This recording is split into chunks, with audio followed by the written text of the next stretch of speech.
మళ్ళీ మొన్న TRS party 10 సంవత్సరాలు పరిపాలించింది. మళ్ళీ ఈరోజు కాంగ్రెస్ పార్టీ అధికారంలోకి వచ్చింది. కాంగ్రెస్ పార్టీ కుక్కతోక వంకరినట్టుగా ఈరోజు తన అవినీతి కార్యక్రమాలు మళ్ళీ తెరలేపడం జరిగింది. ఇచ్చిన 6 గ్యారెంటీలు అమలు చేసే పరిస్థితి లేదు. 100 రోజులైంది కాంగ్రెస్ పార్టీ అధికారంలోకి వచ్చి. 100 రోజుల్లో 6 గ్యారెంటీలు అమలు చేస్తామని చెప్పారు. కానీ ఈ యొక్క 6 గ్యారెంటీల విషయంలో తెలంగాణ సమాజానికి స్పష్టత లేదు.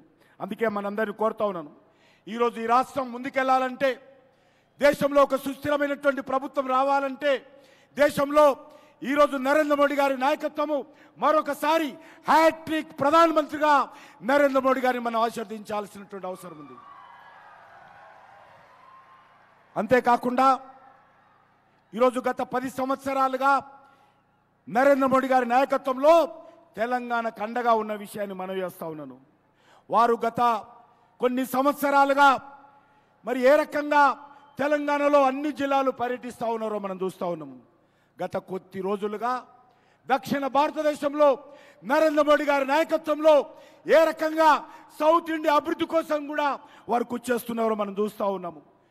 తరచుగా తమిళనాడు కావచ్చు, కేరళ కావచ్చు, కర్ణాటక కావచ్చు, తెలంగాణ కావచ్చు, ఆంధ్ర కావచ్చు, విస్తృతంగా వారు దక్షిణ భారతదేశంలో నరేంద్ర మోడీ గారు పర్యటిస్తూ ఉన్నారు. వారు మన మధ్యకు వస్తూ ఉన్నారు, అభివృద్ధి కార్యక్రమాలను ప్రారంభిస్తూ ఉన్నారు, మనందరితో మాట్లాడుతూ ఉన్నారు. ముఖ్యంగా తెలుగు ప్రజలతో నరేంద్ర మోడీ గారు ఏ రకంగా మమేకమై పనిచేస్తున్నారో మనం చూస్తున్నాం. తెలుగు భాషలో ఈరోజు వారు నేర్చుకోవడం కోసం కృషి చేస్తూ ఉన్నారు. ఈరోజు తెలుగు వాడిగా మనం గర్వపడాలి. తెలుగు భాషను కూడా మన ప్రియతమ ప్రధానమంత్రి గారు ప్రోత్సహిస్తూ ఉన్నారు. తెలుగు భాషలో స్వయంగా ప్రధానమంత్రి గారు మాట్లాడుతూ ఉన్నారని మనం చేస్తూ ఉన్నాను. అందుకే మనం చూస్తూ ఉన్నాము, తెలుగు భాషను నరేంద్ర మోడీ గారు నేర్చుకుంటున్నారు. తెలుగు వారు చేస్తున్నటువంటి ప్రసంగంలో అక్కడక్కడ తెలుగు పదాలు కూడా నేర్చుకొని ఎంతో కష్టపడి ఎంతో బిజీ ఉన్నప్పటికీ కూడా ఒక దిక్కు భారతదేశము, ఒక దిక్కు ప్రపంచం గురించి కూడా ఆలోచన చేస్తూ చివరకు మన తెలుగు భాషను కూడా నేర్చుకునేటువంటి ప్రయత్నము మన ప్రియతమ ప్రధానమంత్రి గారు చేస్తూ ఉన్నారు. అందుకే ఈరోజు ఒక్కటే మనవి చేస్తూ ఉన్నాను, వారు ఒక నిర్ణయం చేశారు.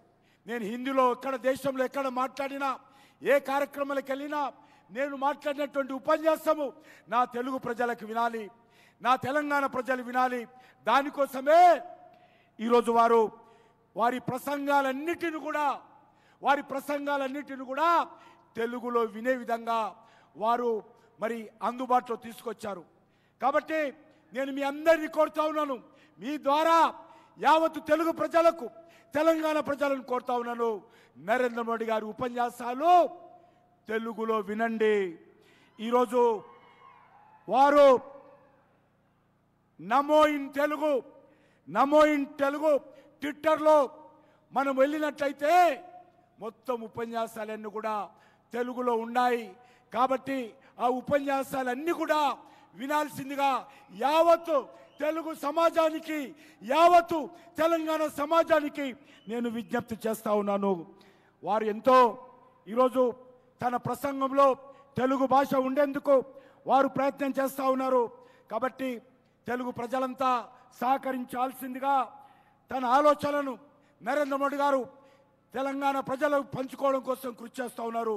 కాబట్టి నేను మరొకసారి నరేంద్ర మోడీ గారికి హృదయపూర్వకమైనటువంటి ధన్యవాదాలు తెలియజేస్తూ, వచ్చే పార్లమెంట్ ఎన్నికల్లో నరేంద్ర మోడీ గారిని ఆశీర్వదించాల్సిందిగా, భారతీయ జనతా పార్టీకి అండగా ఉండాల్సిందిగా, తెలంగాణలో ఉన్నటువంటి 17కు 17 సీట్లు భారతీయ జనతా పార్టీ అభ్యర్థులను గెలిపించాల్సిందిగా కోరుతా ఉన్నాను.